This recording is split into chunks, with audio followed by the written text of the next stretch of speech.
Hello everyone, मैं रितिका सिंह आप सभी का यूनिक साइंस एकेडमी के ऑनलाइन प्लेटफॉर्म पर हार्दिक स्वागत करती हूं। तो जैसा कि माइक्रोबायोलॉजी वाले पार्ट में या फिर हिंदी में कहा जाता है सूक्ष्म जैविकी, इसमें हमारा जो लास्ट टॉपिक हम डिस्कस कर रहे थे वो था आपका आर.एच. व्हिटेकर का पंच जगत प्रणाली या 5 kingdom concept of R H. Whittaker. R H. Whittaker के 5 किंगडम कॉन्सेप्ट में हमने ये पढ़ा था कि पृथ्वी पर उपस्थित जितने भी जीव होते हैं यानी अर्थ के ऊपर जितने भी लिविंग ऑर्गेनिज्म प्रेजेंट होते हैं उनको डिफरेंट बेसिस पर जो आर.एच. व्हिटेकर थे उन्होंने 5 ग्रुप्स में डिस्ट्रीब्यूट किया था या 5 जगत में जो है वो बांटा था।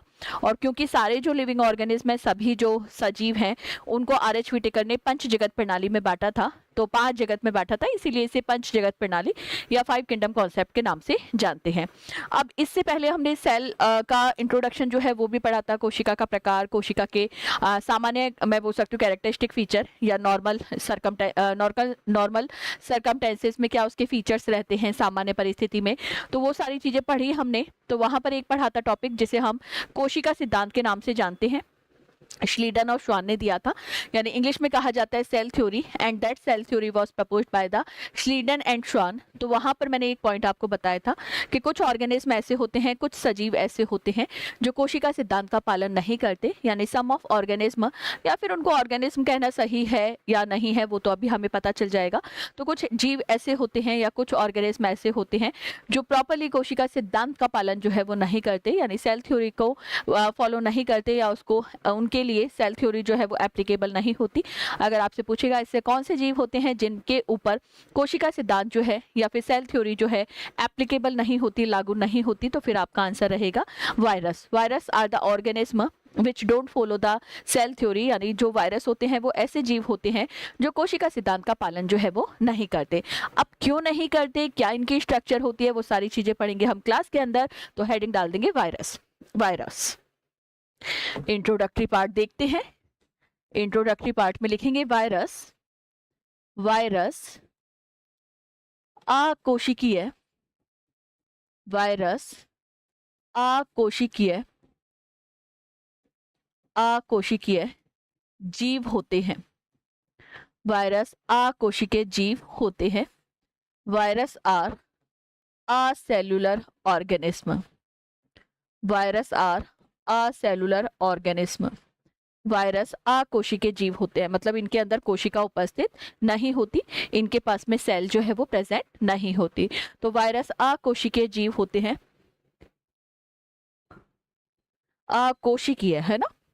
वायरस अकोशिकीय जीव होते हैं, अकोशिकीय जीव होते हैं, यानी virus are acellular organism which don't follow the which don't follow the which don't follow the cell theory, which don't follow the cell theory। English वाले स्टूडेंट लिखेंगे virus are acellular organism, virus are acellular organism which don't follow which don't follow which don't follow cell theory, which don't follow cell theory। ठीक है, चलिए next point लिखेंगे। Next point लिखेंगे इनका शरीर,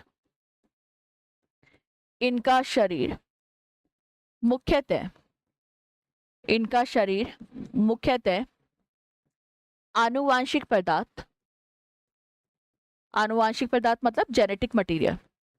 तो इनका शरीर मुख्यतः आनुवांशिक पदार्थ, इंग्लिश में जेनेटिक मटेरियल, जेनेटिक मटेरियल तथा तथा प्रोटीन से, तथा प्रोटीन से मिलकर बना होता है, तथा प्रोटीन से मिलकर बना होता है, तथा प्रोटीन से मिलकर बना होता है, प्रोटीन से मिलकर बना होता है। Their body is made up by, their body is made up by, their body is made up by genetic material and their body is made up by genetic material and protein, genetic material and protein. तो इनके शरीर में genetic material होगा, उसके साथ में protein होगा, बाकी इनके शरीर में कुछ भी नहीं पाया जाता। नेक्स्ट पॉइंट लिखेंगे इनके शरीर में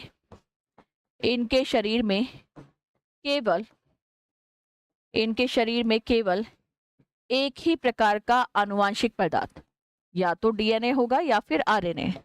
तो इनके शरीर में केवल एक ही प्रकार का आनुवांशिक पदार्थ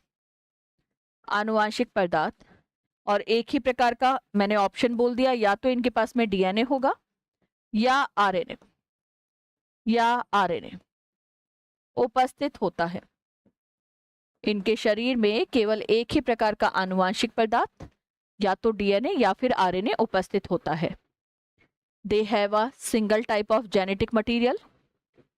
They have a single type of genetic material. Either the DNA और द आरएनए, या तो डीएनए होगा या फिर आरएनए होगा। हमारी बॉडी की बात करें, जैसे ह्यूमन की अगर हम बात करते हैं या प्लांट्स की हम बात करते हैं, तो उनके अंदर डीएनए भी मिलेगा, उनके अंदर आरएनए भी मिलेगा। लेकिन जब हम वायरस को देखते हैं, व्हेन वी सॉ द या see the viruses, they have just a single type of genetic material, या तो डीएनए या फिर आरएनए। ठीक है, चलिए नेक्स्ट पॉइंट लिखेंगे। वायरस सजीव यानी लिविंग, वायरस सजीव तथा निर्जीव की, निर्जीव मतलब नॉन लिविंग, संयोजक कड़ी होते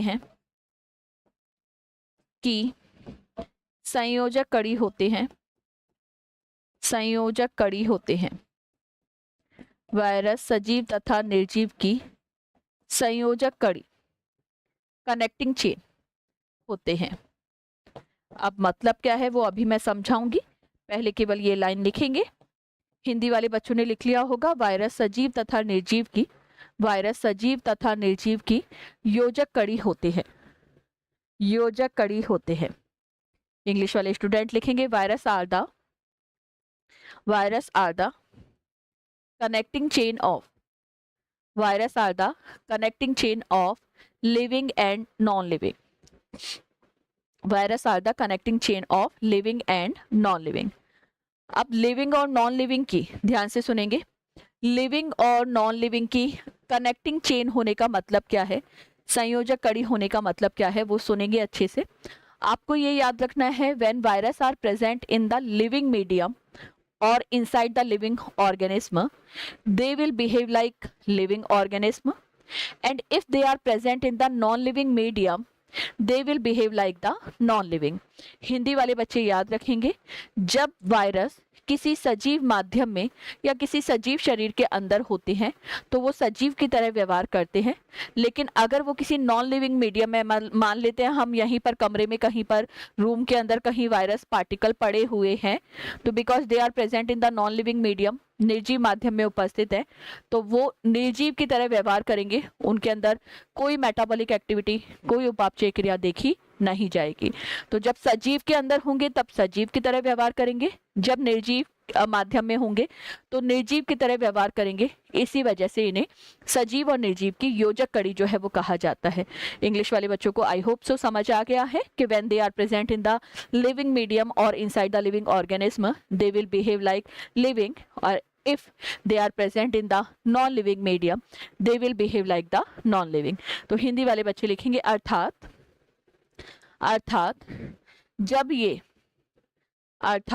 जब ये सजीव शरीर के अंदर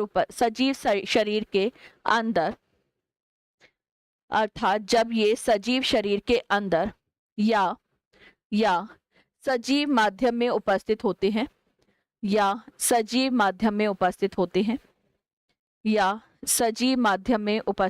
हैं, तो ये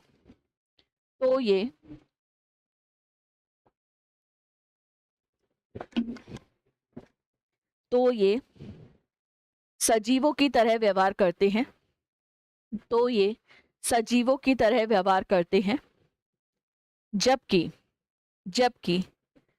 जबकि जब वायरस निर्जीव माध्यम में उपस्थित होते हैं, जबकि जब वायरस निर्जीव माध्यम में उपस्थित होते हैं तो ये निर्जीवों की तरह व्यवहार करते हैं, तो ये निर्जीवों की तरह व्यवहार करते हैं।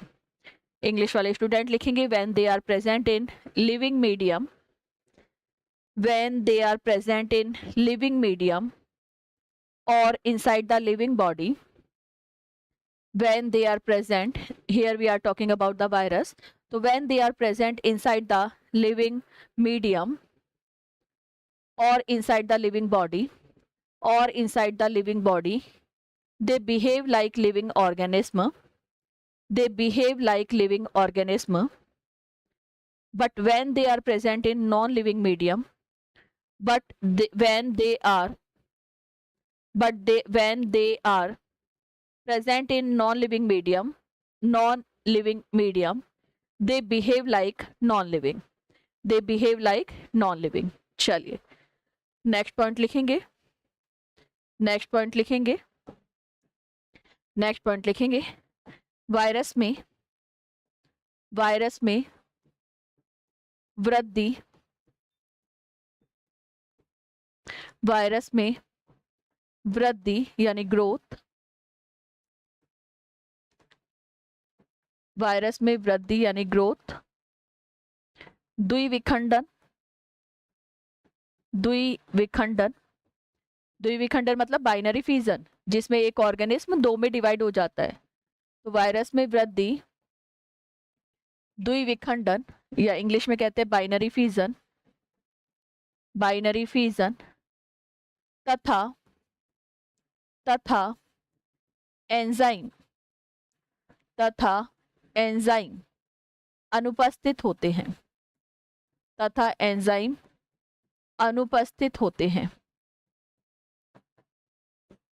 ये सब एब्सेंट होते हैं, इसीलिए ये खुद लिविंग की तरह व्यवहार नहीं कर पाते। जब किसी लिविंग मीडियम में जाएंगे तो उसकी ग्रोथ को काम में लेंगे, उसके रिप्रोडक्शन मेथड को काम में लेंगे, उसके एंजाइम्स को काम में लेंगे और अपनी मेटाबॉलिक एक्टिविटी को कंप्लीट करेंगे, अपने शरीर की उपापचयी क्रियाओं को पूरा करेंगे जब ये किसी सजीव शरीर के अंदर जाएंगे। बाकी ये एज इट इज पड़े रहते हैं। क्यों? क्योंकि ये इनमें ना तो ग्रोथ होती है, ना ही बाइनरी फिजन होता है जिससे एक से दो वायरस बन जाए, और ना ही मैं बोल सकती हूँ इनके अंदर कोई एंजाइम जो है वो पाया जाता है। तो इंग्लिश वाले स्टूडेंट लिखेंगे ग्रोथ कोमा लगा के बाइनरी फिजन, ग्रोथ कोमा लगा के binary fission, binary fission comma लगा के एंजाइम्स, कोमा लगा के enzymes are absent in viruses, are absent in viruses. और इसी में स्टार लगा के एक पॉइंट लिखेंगे that's why they behave like non living, that's why they behave like non living, that's why they behave like non living. इसीलिए ये निर्जीव की तरह व्यवहार करते हैं, इसीलिए ये निर्जीव की तरह व्यवहार करते हैं। चलिए नेक्स्ट पॉइंट लिखेंगे discovery of virus, discovery of virus, Hindi में कहेंगे वायरस की खोज, डिस्कवरी ऑफ वायरस, हिंदी में लिखेंगे वायरस की खोज। भाई वायरस की डिस्कवरी या खोज किसने करी? तो नाम लिखेंगे DJ Ivanovsky, DJ Ivanovsky. English वाले बच्चे एज इट इज लिखेंगे discovery of virus, DJ Ivanovsky, DJ Ivanovsky.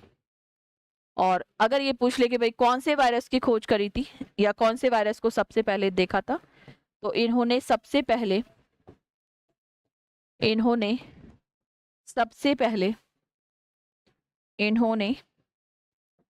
पहले टोबैको मोज़ेक वायरस, या फिर जिसे हिंदी में कहते हैं तंबाकू मोज़ेक वायरस, तंबाकू मोज़ेक वायरस, शॉर्ट में बोला जाता है टीएमवी, शॉर्ट में बोला जाता है टीएमवी, को देखा। इन्होंने सबसे पहले टीएमवी या टोबैको मोज़ेक वायरस को देखा। इन्होंने सबसे पहले टोबैको मोज़ेक वायरस को देखा। He discovered TMV. He discovered TMV. इन्होंने सबसे पहले टोबैको मोज़ेक वायरस जो है उसको देखा था। ठीक है, तो ये हो गया इंट्रोडक्टरी पार्ट। चलिए इसी में एक दो पॉइंट और लिखेंगे।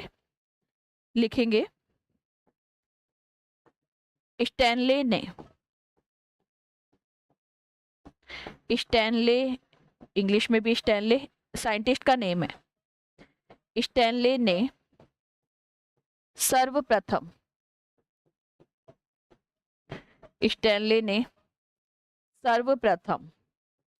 वायरस का क्रिस्टलीकरण किया। स्टैनले ने सर्वप्रथम वायरस का क्रिस्टलीकरण किया। साइंटिस्ट का नाम है स्टैनले। तो इंग्लिश वाले स्टूडेंट लिखेंगे क्रिस्टलाइजेशन ऑफ वायरस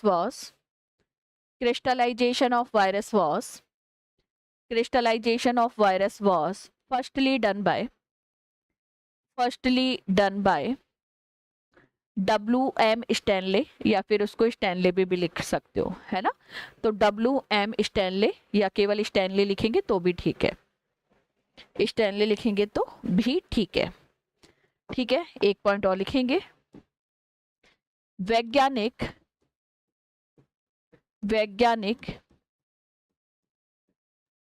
M.W. बेजेरिनेक। वैज्ञानिक M.W. बेजेरिनेक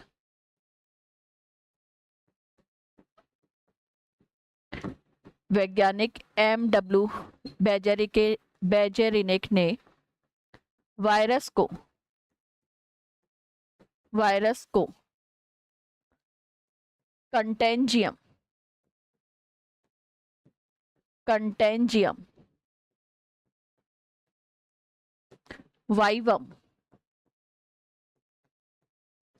कंटेंजियम वाइवम फ्लूडियम कहा।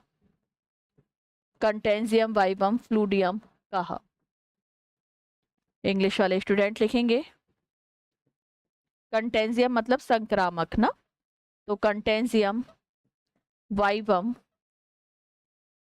फ्लूडियम।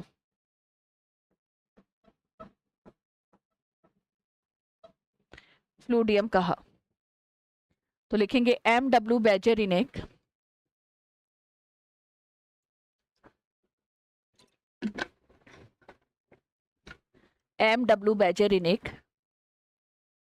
named the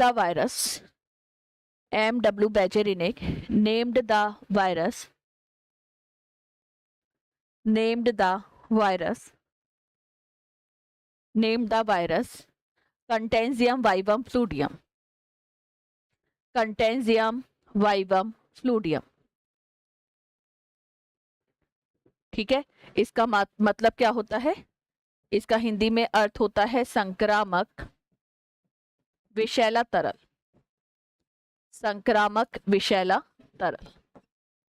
लेकिन ये हिंदी तो हमने निकाली है, बाकी फॉरेन साइंटिस्ट थे, विदेशी वैज्ञानिक थे, तो इन्होंने तो बेटा नाम जो लिया था वो कंटेंजियम वाइवम फ्लूडियम ही लिया था। बाकी वी आर द इंडियंस, हम भारतीय हैं, तो ऑलमोस्ट बहुत सारी चीज़ों का हम हिंदी अर्थ जो है वो निकाल लेते हैं। But M.W. बेजेरिनेक ने वायरस को कंटेंजियम वाइवम फ्लूडियम जो है वो कहा था, यानी basically M.W. Beijerinck name the virus contagium vivum fluidum. इसी के साथ में ये टॉपिक इंट्रोडक्शन का होता है पूरा। हेडिंग डालेंगे वायरस की प्रकृति, हेडिंग डालेंगे वायरस की प्रकृति। इंग्लिश में कहेंगे नेचर ऑफ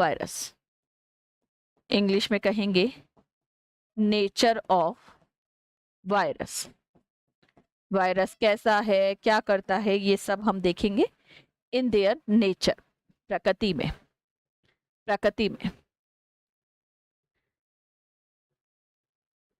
ठीक है, चलो पहला पॉइंट लिखेंगे वायरस, वायरस कणिकीय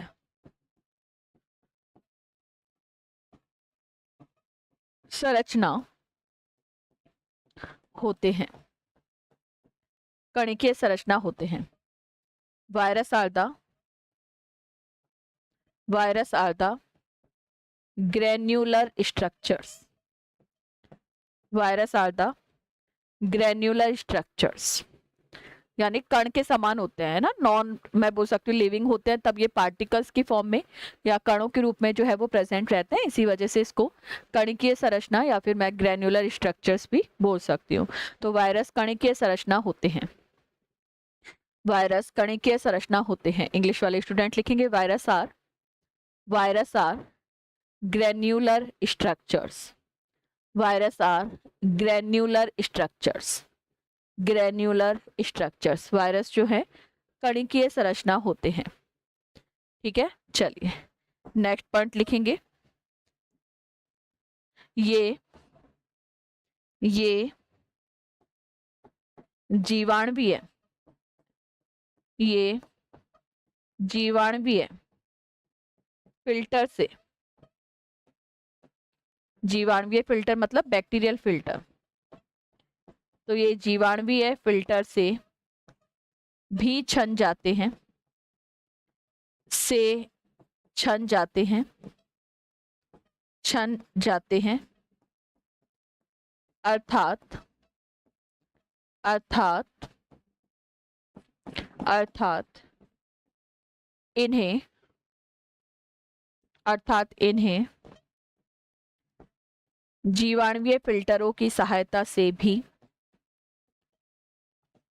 अर्थात इन्हें जीवाणुवीय फिल्टरों की सहायता से भी,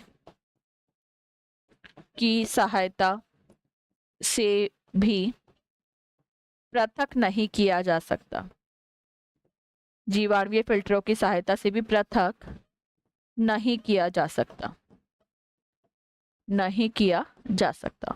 कहने का मतलब है इनका साइज जो है वो बैक्टीरिया के साइज से भी छोटा होता है।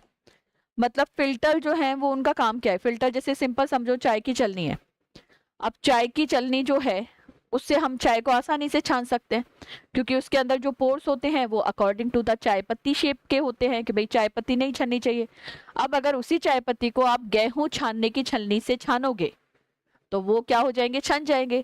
तो कहीं ना कहीं सिंपल मतलब ये है कि भाई चाय पत्ती का जो आकार है वो गेहूं से कैसा होता है, छोटा होता है। यहाँ पर सेम चीज है कि जो वायरस होते हैं इनको जब हम बैक्टीरियल फिल्टर से फिल्टर करते हैं तो ये इजीली फिल्ट्रेट में चले जाते हैं, यानी छन जाते हैं। कहने का मतलब ये है कि इनको हम बैक्टीरियल फिल्टर की हेल्प से सेपरेट नहीं कर सकते, because they are smaller than the bacteria. तो हिंदी वाले बच्चे लिखेंगे, हिंदी वाले स्टूडेंट लिखेंगे वायरस ये जीवाणुवीय फिल्टर से छन जाते हैं, अर्थात इन्हें जीवाणुवीय फिल्टर की सहायता से भी, अर्थात इन्हें जीवाणुवीय फिल्टर की सहायता से भी पृथक नहीं किया जा सकता, पृथक नहीं किया जा सकता। इंग्लिश वाले स्टूडेंट लिखेंगे they can easily get filtrate by bacterial filter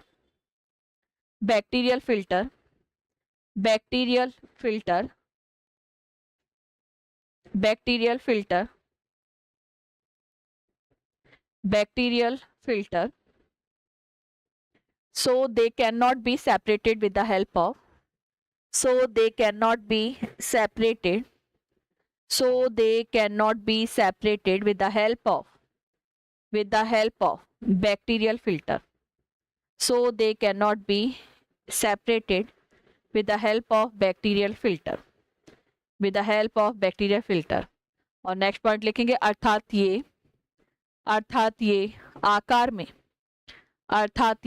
आकार में जीवाणु से भी छोटे होते हैं, अर्थात ये आकार में जीवाणु से भी छोटे होते हैं। so they are smaller in size, so they are smaller in size comparative to the so they are smaller in size comparative to the bacteria comparative to the bacteria comparative to the bacteria। चलिए next point लिखेंगे next point लिखेंगे ये अपने next point लिखेंगे ये अपने विशिष्ट परपोषी ये अपने कर देंगे ये अपने विशिष्ट परपोषी विशिष्ट परपोषी में ही वृद्धि करते हैं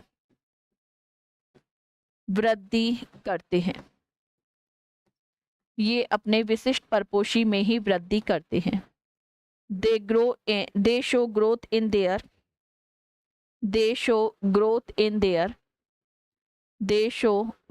in their specific host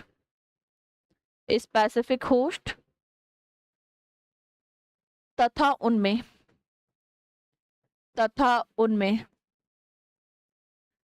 विशिष्ट लक्षण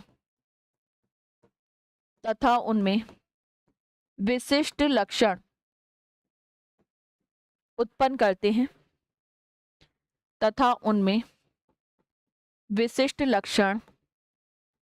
करते हैं अर्थात ये भाई हर किसी के अंदर ये ग्रो नहीं करेंगे, इनका स्पेसिफिक होस्ट होगा तभी उसके अंदर ये ग्रो करेंगे। अगर स्पेसिफिक होस्ट मिलेगा, विशिष्ट परपोषी मिलेगा, तभी उसके शरीर में एंटर करके अपना असर दिखाएंगे, हर किसी में नहीं दिखाएंगे। इसका सिंपल एग्जांपल देती हूँ मैं कि आपको पता है अच्छे से कि अभी 4-5 साल पहले कोरोना आया था, तो कोरोना का जो स्पेसिफिक होस्ट था या विशिष्ट परपोषी था वो ह्यूमन ही था, मानव ही था।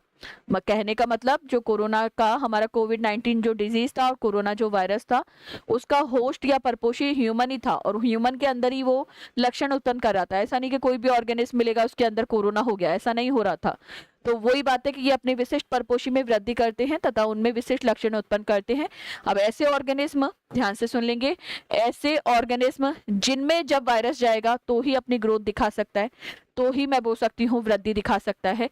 तो ऐसे होस्ट को तो हम कहेंगे सिंपल उसका होस्ट हो जाएगा वो तो। और बैक्टीरिया वायरस जो होंगे वो कहलाते हैं आपके ऑब्लिगेट पैरासाइट, अविकल्पी परजीवी। अविकल्पी मतलब वायरस के पास में कोई विकल्प नहीं है, अगर उनको उनका होस्ट मिलेगा, कोई ऑप्शन नहीं है वायरस के पास में, अगर उनको उनका सुटेबल होस्ट मिलेगा यानी उनका उपयुक्त मैं बोल सकती हूँ परपोषी मिलेगा, तभी वो ग्रोथ दिखाएंगे, वरना ग्रोथ नहीं दिखाएंगे। तो अर्थात वायरस अविकल्पी परजीवी होते हैं। अर्थात वायरस अविकल्पी परजीवी होते हैं, अविकल्पी परजीवी होते हैं यानी ऑब्लिगेट पैरासाइट होते हैं। ऑब्लिगेट पैरासाइट, ऑब्लिगेट का मतलब मैंने बता दिया, इनके पास कोई ऑप्शन नहीं होगा, अपना होस्ट मिलेगा तभी ग्रोथ दिखाएंगे वरना नहीं दिखाएंगे। तो लिखेंगे, इंग्लिश वाले स्टूडेंट लिखेंगे, virus show growth in their specific host, virus show growth in their specific host and create some specific disease symptoms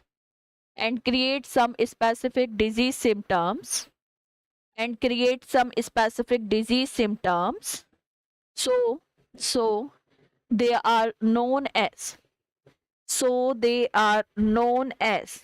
obligate parasite. So they are known as obligate parasite. Obligate parasite कहते हैं क्योंकि हर किसी के अंदर growth जो है वो नहीं दिखाते।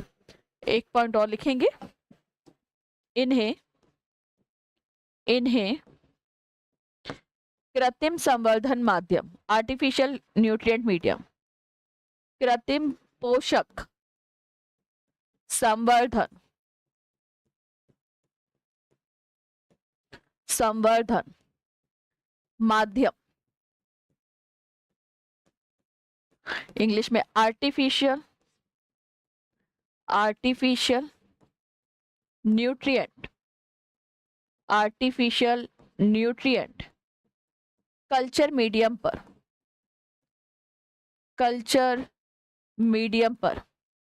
आर्टिफिशियल न्यूट्रिएंट कल्चर मीडियम पर विकसित नहीं किया जा सकता, विकसित नहीं किया जा सकता, विकसित नहीं किया जा सकता, विकसित नहीं किया जा सकता। इंग्लिश वाले स्टूडेंट लिखेंगे they can not be grown on artificial nutrient culture medium.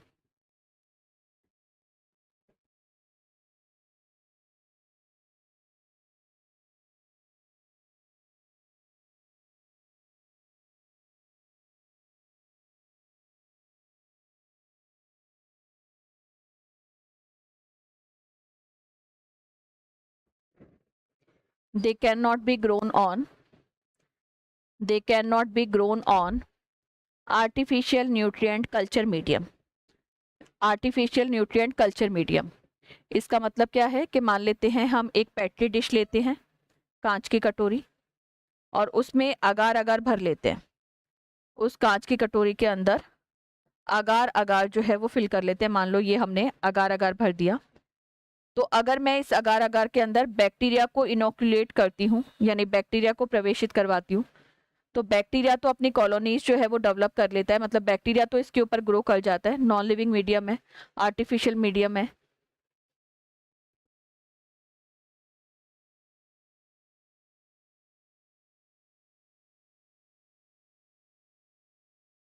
तो बैक्टीरिया तो इसके ऊपर ग्रो कर जाता है ना, बैक्टीरिया या जीवाणु तो इसके ऊपर ग्रो कर जाता है, क्योंकि आर्टिफिशियल न्यूट्रिएंट मीडिया मतलब खाना है, कृत्रिम खाना है, आर्टिफिशियल फूड है, तो बैक्टीरिया तो इसके ऊपर ग्रो कर जाएंगे। लेकिन मान लो इसके ऊपर मैं एक वायरस रख दूं, इसके ऊपर मैं एक वायरस रख दूं, तो ये एक वायरस जो है वो एक ही रहेगा यहाँ पर, ये अपना ग्रोथ जो है वो नहीं दिखाएगा, क्योंकि मैंने आपको बोला है कि अगर वायरस ग्रोथ दिखाएगा, अगर वायरस को ग्रोथ करनी होगी तो वो फिर लिविंग मीडियम में ही दिखाएगा, यानी सजीव शरीर के अंदर ही दिखाएगा।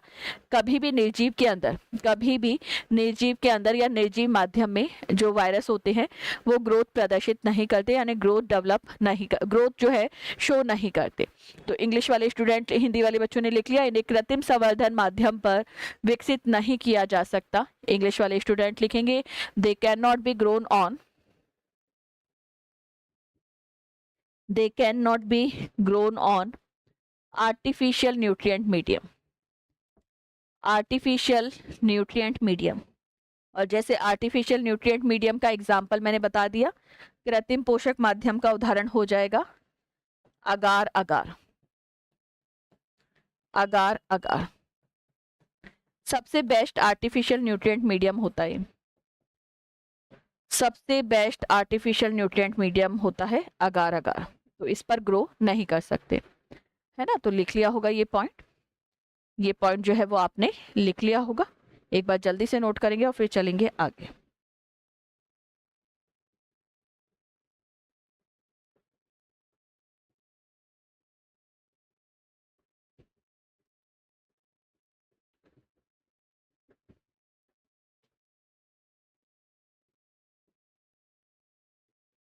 चलो अब नेक्स्ट हेडिंग डालेंगे वायरस की,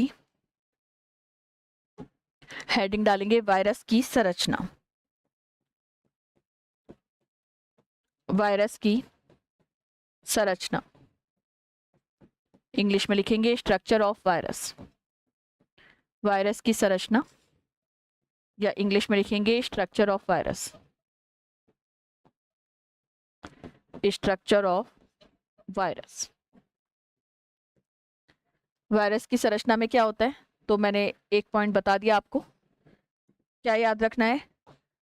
वायरस की संरचना में दो ही मुख्य संघटक पदार्थ होते हैं, एक प्रोटीन हो जाता है, और प्रोटीन कवरिंग जो होती है, प्रोटीन का आवरण जो होता है, उसके अंदर इसका जेनेटिक मटेरियल होगा, या तो डीएनए होगा या फिर क्या होगा, आरएनए होगा, है ना। तो पहले एक डायग्राम बना लेते हैं हम, जिससे हमें समझ आ जाएगा।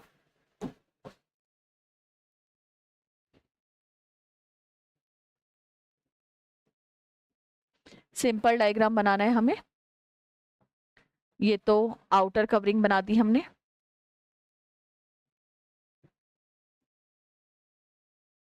असेलुलर ऑर्गेनिज्म होते हैं अकोशिकीय। अकोशिकीय मतलब इनके शरीर में कोई कोशिका नहीं पाई जाती, ठीक है। और सेंटर पार्ट में इसका जेनेटिक मटेरियल बना देते हैं, ठीक है। चलो, this is the simplest structure of virus. Virus की सबसे सरल संरचना है, इसको बोला जाएगा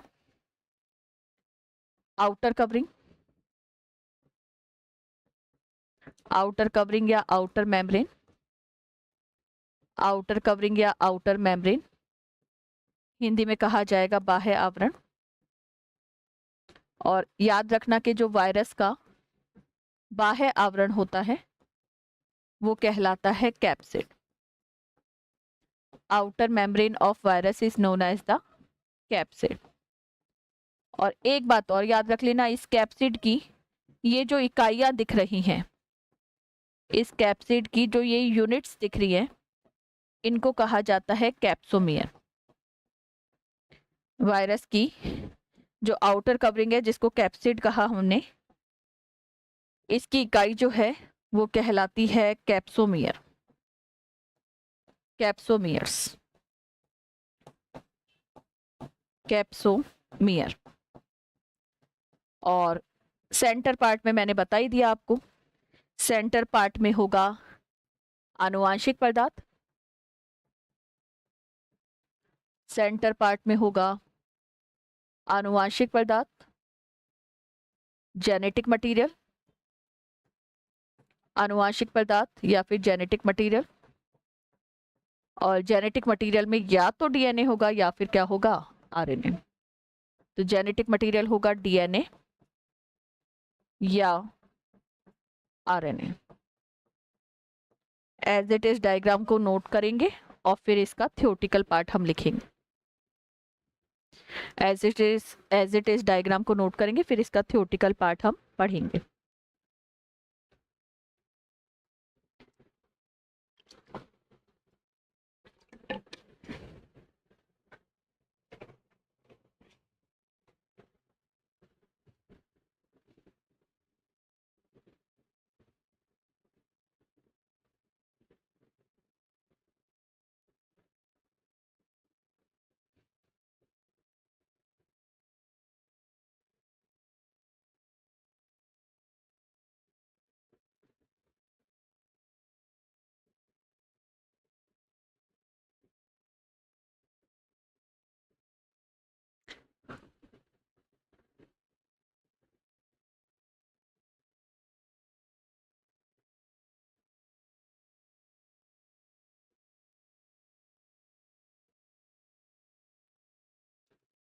लिख लिया होगा, चलिए चलते हैं आगे। लिखेंगे सभी वायरस की सभी वायरस की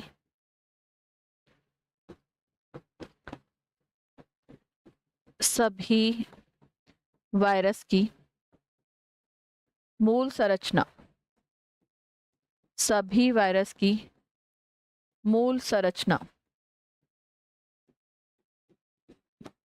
लगभग एक समान होती है, मतलब सिमिलर ही होती है, एक समान होती है, एक समान होती है, एक समान होती है। यानी बेसिक या फंडामेंटल जो स्ट्रक्चर होती है वायरस की, वो सारे वायरस के अंदर सिमिलर होती है, जिसमें मेन कंपोनेंट होता है प्रोटीन और जेनेटिक मटेरियल, ठीक है। लिखेंगे नेक्स्ट पॉइंट, जो मुख्यतः प्रोटीन व जो मुख्यतः प्रोटीन व आनुवांशिक पदार्थ, जो मुख्यतः प्रोटीन व आनुवांशिक पदार्थ से मिलकर, आनुवांशिक पदार्थ से मिलकर बनी होती है, आनुवांशिक पदार्थ से मिलकर बनी होती है, जो मुख्यतः आनुवांशिक पदार्थ से मिलकर बनी होती है, आनुवांशिक पदार्थ से मिलकर बनी होती है। इंग्लिश वाले बच्चे लिखेंगे the basic structure of protein, the basic structure of virus, ये लिखेंगे the basic structure of virus is similar in, the basic structure of virus is similar in almost all viruses, similar in almost all viruses, similar in almost all viruses, which is mainly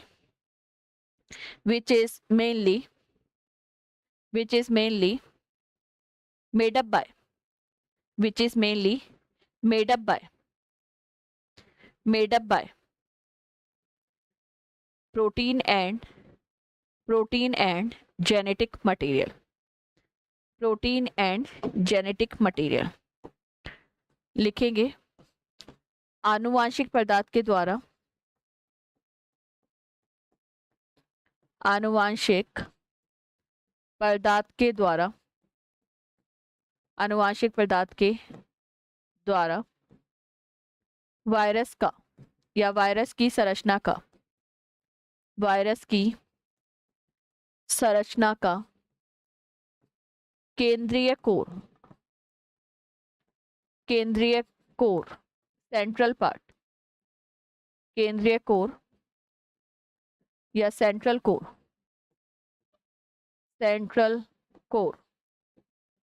बना होता है, central core बना होता है, central core बना होता है। Central part में देख लिया हमने, पीछे डायग्राम बनाया था, तो जो सेंटर पार्ट था वो जेनेटिक मटेरियल से बना हुआ था, है ना। तो इंग्लिश वाले स्टूडेंट लिखेंगे the central core of virus structure, the central core of virus structure is made up by genetic material, is made up by genetic material। ठीक है, आगे लिखेंगे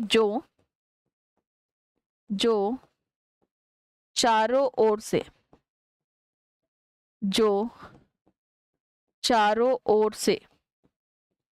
प्रोटीन आवरण, जो चारों ओर से प्रोटीन आवरण यानी प्रोटीन कवरिंग, जो चारों ओर से प्रोटीन आवरण यानी प्रोटीन कवरिंग, कोट भी कह सकते हैं, से ढका रहता है,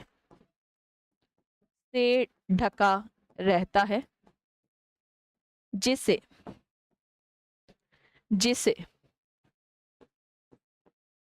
कैप्सिड कहा जाता है, जिसे कैप्सिड कहा जाता है, जिसे कैप्सिड कहा जाता है। इंग्लिश वाले स्टूडेंट लिखेंगे central core is surrounded with the help of, central core मतलब जेनेटिक मटेरियल जो सेंटर पार्ट में है, तो central core is surrounded with the help of, central core is surrounded with the help of protein covering,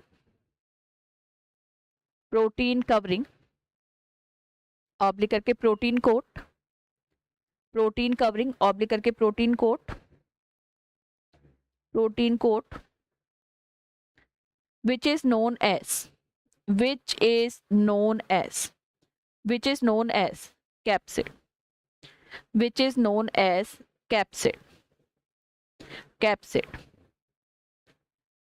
next point लिखेंगे capsid, अगला point लिखेंगे capsid अनेक सूक्ष्म इकाइयों से मिलकर बना होता है। Capsid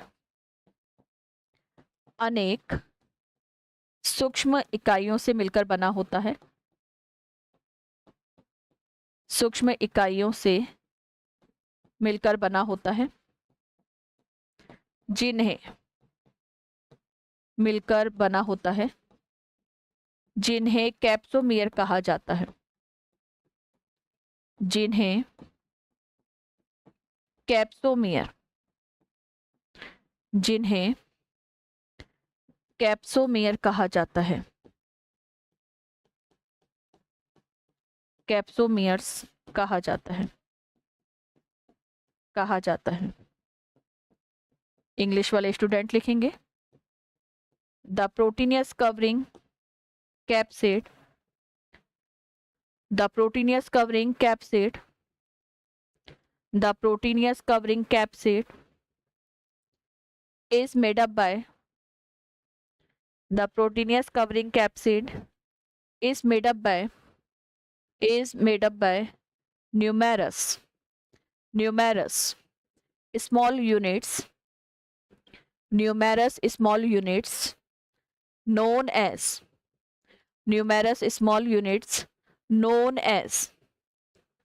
capsomeres. अब एक पॉइंट ये याद रखना कि जब हम वायरस की स्ट्रक्चर की बात करते हैं, यानी when we talk about the structure of virus, तो इसमें दो ही कंपोनेंट देखने को मिल रहे हैं। एक है न्यूक्लिक एसिड यानी आनुवांशिक पदार्थ, और दूसरा है प्रोटीन। इसी वजह से इसके स्ट्रक्चर को न्यूक्लियो प्रोटीन जो है वो भी कहा जाता है। तो पॉइंट मेंशन करेंगे, अर्थात वायरस की संरचना,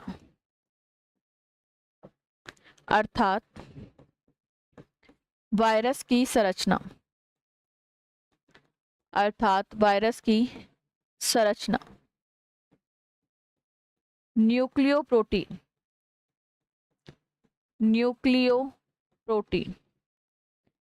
से मिलकर बनी होती है। न्यूक्लियो प्रोटीन से बनी होती है। So the structure of virus is made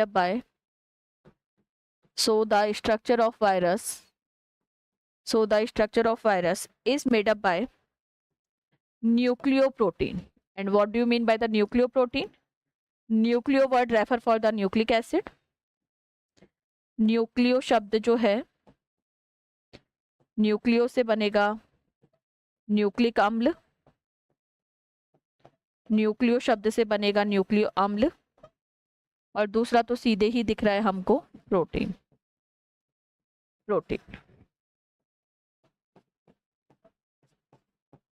ये हो गया इसका बेसिक इंट्रोडक्शन। एक दो पॉइंट और मेंशन करेंगे फिर चलेंगे आगे। तो लिखेंगे so the structure of virus is made up by nucleo protein. So the structure of virus is made up by nucleo protein. And what do you mean by the nucleo protein? Nucleic acid मिलेगा, साथ में protein मिलेगा। Nucleic acid का मतलब वही है genetic material, आनुवांशिक पदार्थ, या तो डीएनए होगा या फिर आरएनए।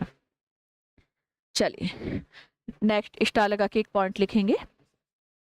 कुछ स्तनधारी वायरसों के कुछ स्तनधारी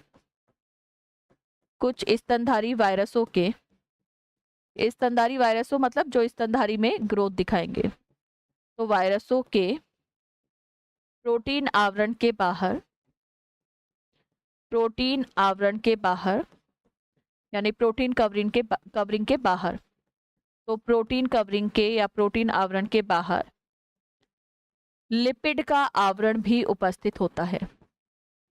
लिपिड का आवरण भी उपस्थित होता है। लिपिड का आवरण भी उपस्थित होता है।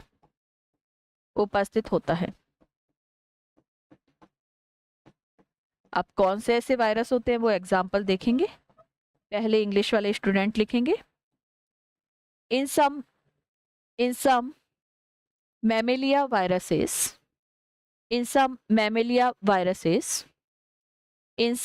मैमिलिया वायरसेस, मैमिलिया वायरस मतलब जिसका होस्ट मैमिलिया होगा। तो in some mammalia viruses, mammalia viruses, a lipid covering is present, a lipid covering is present, a lipid covering is present outside the, a living covering is present outside the, outside the protein covering of virus, protein covering of virus, protein covering of virus. और इसका example दो virus लिख लेंगे, herpes virus, herpes virus, और दूसरा लिखेंगे pox virus, herpes virus और pox virus. These are the two examples of viruses जिनमें प्रोटीन कवरिंग के बाहर जो है लिपिड लेयर भी प्रेजेंट होती है, मतलब लिपिड का आवरण भी प्रेजेंट होता है। वैसे तो अभी हमने देखा था कि virus are the nucleoprotein, nucleoprotein होता है मतलब न्यूक्लिक एसिड और प्रोटीन से मिलकर बने होते हैं। लेकिन कुछ वायरसेस ऐसे होते हैं जैसे जिनका होस्ट स्तनधारी होते हैं, मैमल्स होते हैं, उनके प्रोटीन कवरिंग के बाहर लिपिड का लेयर जो है वो प्रेजेंट होता है। ठीक है, अब कुछ में तो लिपिड होता है, कुछ वायरस के अंदर न्यूक्लियोप्रोटीन के अलावा कार्बोहाइड्रेट भी पाया जाता है, और वो किस में पाया जाता है वो भी देख लेते हैं। लिखेंगे, लिखेंगे कुछ विषाणुओं में या कुछ वायरस में, whatever you want to write, जो लिखना चाहें वो लिख सकते हैं, विषाणु या वायरस। लिखेंगे कुछ वायरस में न्यूक्लियोप्रोटीन के साथ, कुछ वायरस में न्यूक्लियोप्रोटीन के साथ, न्यूक्लियोप्रोटीन के साथ कार्बोहाइड्रेट, न्यूक्लियोप्रोटीन के साथ कार्बोहाइड्रेट भी उपस्थित होते हैं, कार्बोहाइड्रेट भी उपस्थित होते हैं। अब इसका एग्जाम्पल पूछेगा कि न्यूक्लियोप्रोटीन के अलावा कार्बोहाइड्रेट किस में पाए जाते हैं, तो एग्जाम्पल लिखेंगे, एग्जाम्पल है influenza, influenza virus, influenza virus. Hindi वाले बच्चे लिख लेंगे सेम, इन्फ्लुएंजा विषाणु,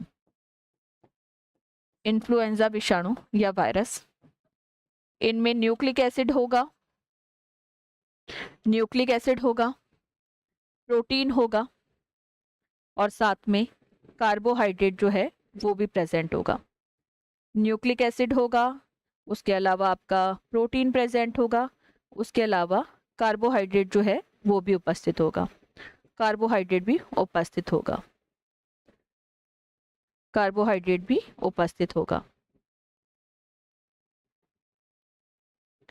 चलते हैं आगे, हेडिंग डालेंगे स्ट्रक्चर ऑफ, ये तो हमने नॉर्मल बैक्टीरिया वायरस की स्ट्रक्चर देख ली। हेडिंग डालेंगे structure of TMV, structure of, structure of tobacco mosaic virus, structure of tobacco mosaic virus. Hindi वाले स्टूडेंट लिखेंगे तंबाकू मोज़ेक वायरस की, तंबाकू मोज़ेक, तंबाकू मोज़ेक वायरस की संरचना, तंबाकू मोज़ेक वायरस की संरचना। अलग अलग जैसे T4 बैक्टीरियोफेज की स्ट्रक्चर भी दे रखी है आपके सिलेबस के अंदर, तंबाकू मोज़ेक वायरस की स्ट्रक्चर भी दे रखी है इंडिविजुअल। तो ये भी हमें देखना है कि इनकी स्ट्रक्चर इंडिविजुअली जो है, यानी स्वतंत्र रूप से इनकी स्ट्रक्चर जो है वो कैसी दिखाई देती है ना, कैसी स्ट्रक्चर जो है वो दिखाई देती है। तो हेडिंग इसमें टीएमवी की स्ट्रक्चर देख लेते हैं हम।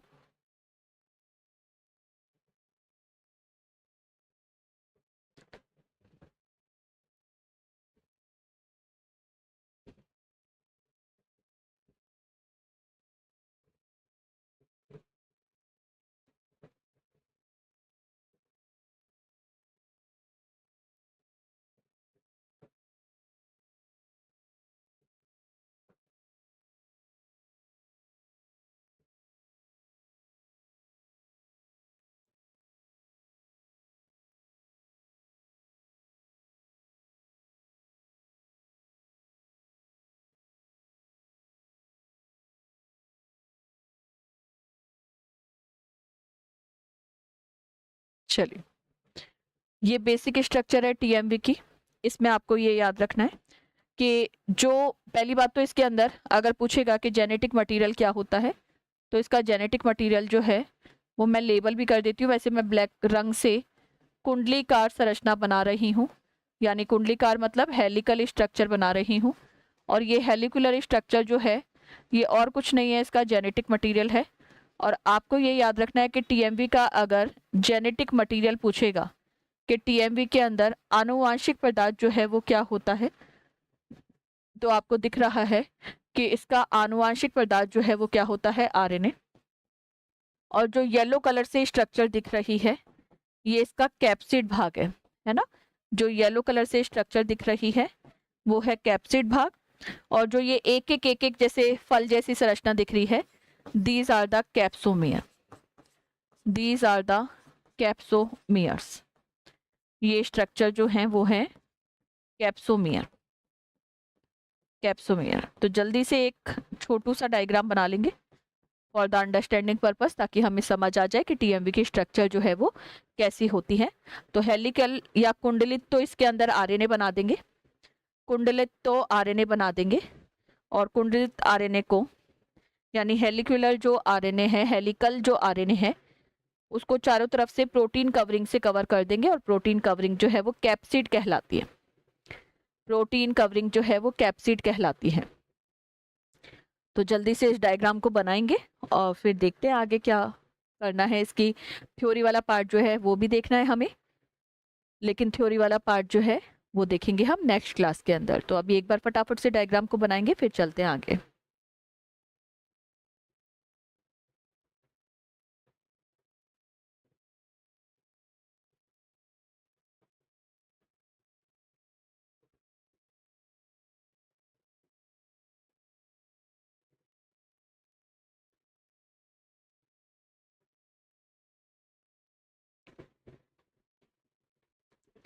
चलिए, तो ये हमारी टीएमवी की बेसिक स्ट्रक्चर हो गई, जिसमें सेंटर पार्ट में होलो कोर है, मतलब खोखला गोले जैसी संरचना है।